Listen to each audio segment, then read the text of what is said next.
मर जाऊंगा पर गलत नहीं करूंगा। हार कर नहीं बैठ जाएंगे कि यार 1000 बार हार गए अब क्या जीतेंगे।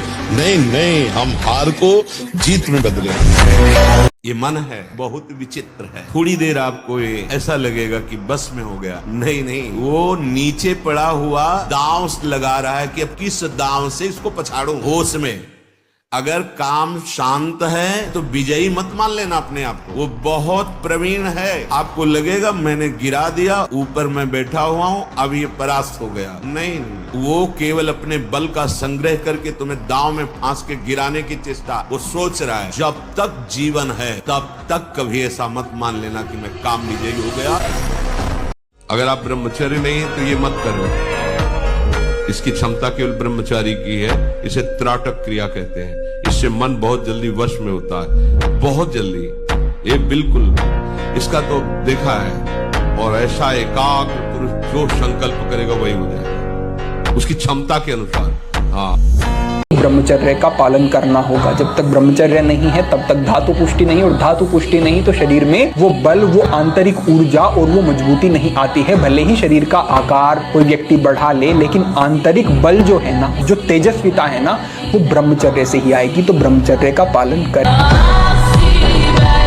जिंदगी से लड़ना सीखो, हारना नहीं। सच्ची मानो ये मनुष्य जन्म है, हम अविनाशी हैं, परमात्मा के अंश है। दहाड़ना सीखो, हर कष्ट को गले लगाना सीखो, हर संघर्ष को रौंदना सीखो। अरे बिल्ली कुत्ते की तरह रो करके मर जाना ये मनुष्य जन्म नहीं। अगर हम भगवान से न जुड़े हो तो हम भी तुम्हारी तरह डिप्रेशन में पहुंचकर मनाए कि मौत हो जाए। चाहे जितना कुसंग मिल जाए कोई फर्क नहीं पड़ता। हमारा निर्णय कमजोर है तो हम कहीं भी गिर सकते हैं। अगर हमारा निर्णय कमजोर नहीं है, पक्का है, तो कोई भी हमें नहीं गिरा सकता। दूर कोई दिनचर्या ही नहीं है, कोई दिनचर्या नहीं है। कुछ कार्य कर, कुछ कार्य कर। मनुष्य जीवन व्यर्थ नष्ट करने के लिए नहीं मिला है। अरे मनुष्य जीवन मिला, खूब डट के मेहनत करो। जिस डिपार्टमेंट में हो, मतलब बाबा जी हो तो डट के भजन करो, तपस्या करो, कष्ट सहो, जगत मंगल करो। जो जहां है डट के करे तो मनुष्य जीवन की सार्थकता है।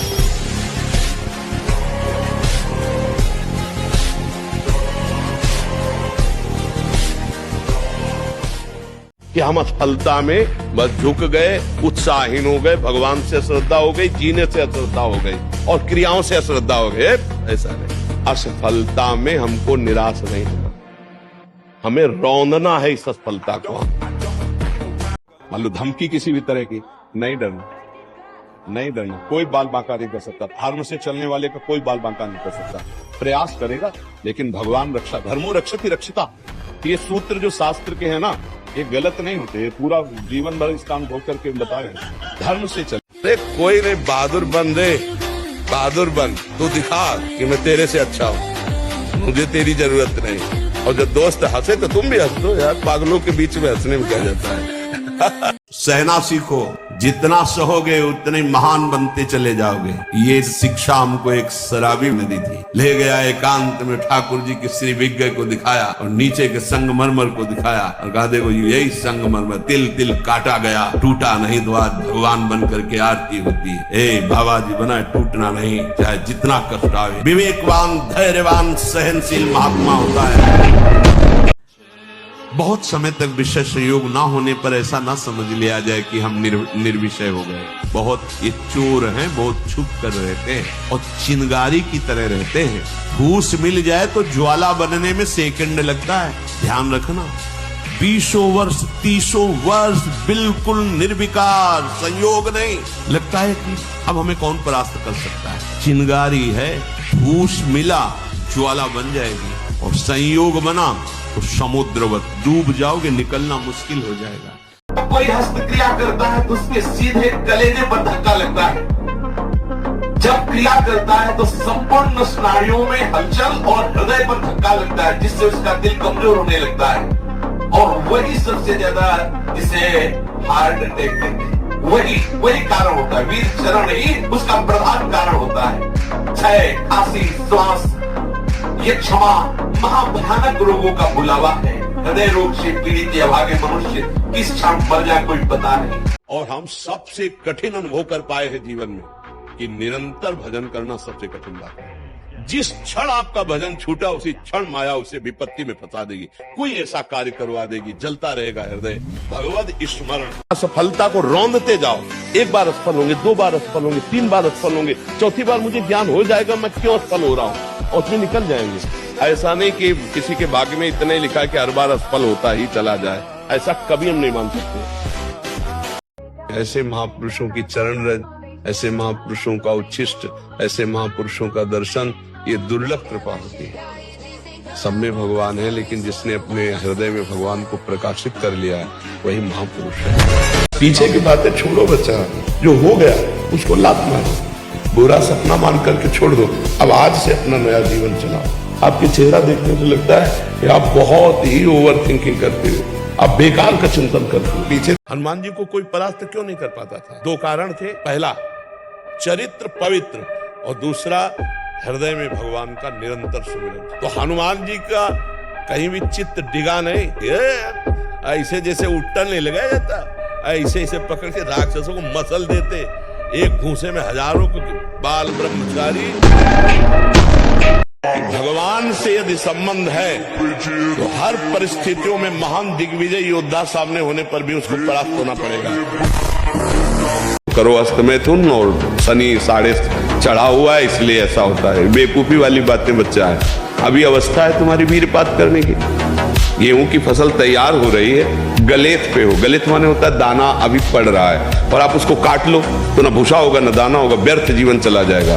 कम से कम 20-22 वर्ष तक ब्रह्मचर्य का पालन करो, फिर गृहस्थी में जाओ। संतान तेजस्वी होगी, देशभक्त होगी, माता पिता की भक्ति कर। ये क्या है?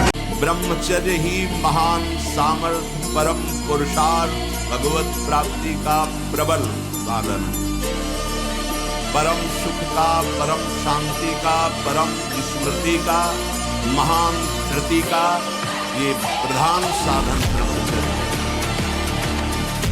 जो इस साधन से हीन है वो मृत है। अगर नाम जप करोगे तुम्हारे अध्यात्म बल की वृद्धि होगी। अध्यात्म बल जब बढ़ता है तो बुद्धि प्रवीण हो जाती है। जब बुद्धि प्रवीण होती तो 1 सेकंड में निर्णय कर देगी ठीक है कि नहीं ठीक है। तो आश्रय भगवान का। तो उन्होंने पहली बात कही, हमने अपनी डायरी में लिख रखी थी कि बेटा जो बनना है वो सोचो, जैसा बनना है वैसा सोचो, जैसा सोचोगे वैसा बन जाओगे। जैसे शराबी आदमी नाली में गिरता है तो अपने को समझता है कि ब्रह्मानंद में मगन है, उसको लगता है अमृत के कुंड में वो केली कर रहा है, नाली में पड़ा है। उसे बात करके देखो तो बादशाह वाली बात करेगा। मर्जी, जब कोई ताकतवर व्यक्ति आपसे ईर्ष्या कर लगातार आपके जीवन में कोई ना कोई कठिनाई पैदा करे, आप सबसे बड़े ताकतवर की शरण में हो जाना चाहिए। सबसे बड़े ताकतवर कौन है? भगवान। सच्ची मानना, आप एक पत्नी में आसक्त हो जाए, कुछ दिनों के बाद आपको घृणा होने लगेगी, क्योंकि उसमें से चलाई। तभी देखा है, गांव में देखा है, थोड़े दूर संतान हो गए, दरवाजे के बाहर चारपाई में लेटने लगे, अपने आप संयम में आने लगे। अगर आप दूसरी माताओं बहनों की तरफ देखोगे, काल तुम्हें ऐसी जगह फंसा कर नष्ट करे, होश उड़ जाए। व्यभिचारी की कभी भी सुख शांति सद्गति नहीं होती। जब बिगड़ जाएगा ना आचरण तुम्हारा, तो फिर ना अंदर सुधर पाओगे ना बाहर तुम रह पाओगे। उठो 4 बजे, दंड बैठक आधा घंटा 1 घंटा, सब दिमाग ठीक होने लगेगा, सब ठीक हो। 1 घंटा जब किया, अभी देखो हाल, पड़े 9 बजे तक सो रहे हो, बेड में चाय पी रहे हो। क्या जवानी, क्या परमार्थ, क्या मनुष्य शरीर। मैं अपनी गर्दन कटा सकता हूं लेकिन अपने साधन को नहीं नष्ट होने दूंगा। नहीं तो मनोरंजन के लिए बहुत बढ़िया संसार है। माया ऐसे अवसर फेंक देती है, एक ही मनोरंजन थोड़ी है। नेत्रों का, श्रवणेन्द्रिय का, घ्राणेन्द्रिय का, रसेन्द्रिय का, जनेन्द्रिय का, इन वेगों को सहना बहुत कठिन है, और इनके मनोरंजन के लिए फिर व्यवस्था कर देती है। क्योंकि भगवत प्राप्ति करना चाहते हो ना, तो मनोरंजन वाटिका में आओ।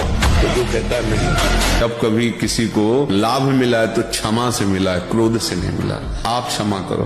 तो बोले अगर हम क्षमा करते रहेंगे तो बढ़ जाएगा और हमें सताएगा। नहीं, वो स्वतंत्र नहीं है, ईश्वर है ना। हजारों हिरन घूम रहा है, लेकिन जिस हिरन का भोजन निश्चित हो गया है शेर को, उसकी दृष्टि उसी पर जाएगी और वो हजारों को छोड़कर उसी के पीछे भागेगा। मनुष्य जीवन एक आनंद का जीवन है। आनंद के लिए आप गलत रास्ता चयन मत करें। शराब पीना, नशा करना, पराई बहन बेटियों की तरफ गंदी देखना, किसी तरह से धन को शोषण वृत्ति से लेना, घूस लेना, ये सब कोई भी हो, कहीं भी हो, अधर्म आचरण कभी आनंद नहीं दे सकता। ये दिमाग में बैठा दो। और धर्म भले तुम्हें दुख दिखाई दे रहा है, लेकिन वो आनंद की प्राप्ति कराएगा। चाहे यहां से यहां तक सोना लाद लो, चाहे यहां से यहां तक रुपए की गड्डी के बीच में सो, मरेगा तो है ना, लाद के ले जाएगा। जितना जीना है पवित्र धर्म पूर्वक जी और नाम जप कर, और मुक्त हो जाए इस माया प्रपंच से। सब सलाहकार मिलेंगे तुझे माया में फंसाने वाले, एक सलाहकार केवल हरि गुरु है। ब्रह्मचर्य का नाश वीर का नाश, जीवन का नाश है। ब्रह्मचर्य अगर सही है, आपने किसी तरह इधर उधर, तो ये प्रश्न ही नहीं रहेगा। जिधर दृष्टि डालोगे उधर जय होती चली जाएगी। एक गंभीर स्वभाव बनाओ, एक उत्तम विचार बनाओ, एक उत्तम कार्यरत रहो, तुम्हें देखो अभी जीवन में चमत्कार आ जाएगा। बात समझो, ये बाहरी आशीर्वाद से कुछ नहीं होता। एक साल में आप बदल जाओगे, एक साल चेहरा बदल जाएगा, जीवन बदल जाएगा। हमारी बात मानो, 4 बजे उठ करके शौच स्नान करके यदि 20 मिनट व्यायाम करोगे रोज, तो आप देखोगे वरदान की तरह काम करेगा। दवा कोई वर्जिश से बेहतर नहीं, नुक्शा है कम खर्च, बाला नसेन शक्ति बढ़े, फुर्तील है चोट न अधिक पिराए, अन्न पचे चंगा रहे। और जब ब्रह्मचर्य, ऐसा कैसे हो सकता है? बल है ना, अध्यात्म बल, शारीरिक बल की बात नहीं कहते। ऐसा कैसे हो सकता है? यदि एक बार ऐसा हुआ तो 1000 बार मैं प्रयास करूंगा और इस पर विजय। वो मतलब जिद्दी स्वभाव, एक निष्ठा उसी से आती है, उसी से। पहले खेती जोतते थे ना किसान, एक फार वाला होता था और पूरे खेत को उसी से जोतला है, बलवान होते। 2 लीटर मठा और 8 रोटी पाए, बैल की जैसी ताकत। अगर बैल को नाथ पकड़ के रोक ले तो वो वही खड़ा हो जाए।